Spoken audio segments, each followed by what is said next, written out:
سلام، وقت بخیر. با تست و معرفی لیزر فیلیپس شارپ نامحدود مدل 1958 در خدمت شما هستیم. این بسته‌بندی دستگاه هست. باز کنیم.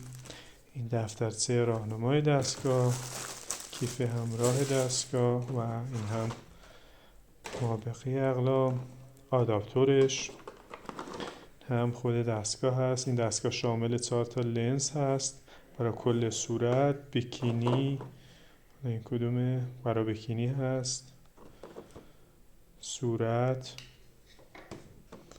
و این هم زیر بغل. این دستگاه هم شارژی هست هم برق مستقیم.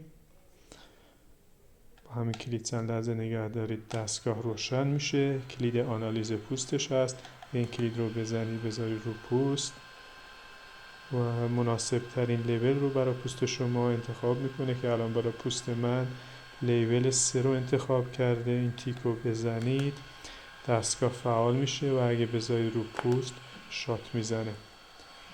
دستگاه خیلی جمع و جور و مناسب استفاده خانگی هست. همین کلید رو هم فشار بدید دستگاه خاموش میشه.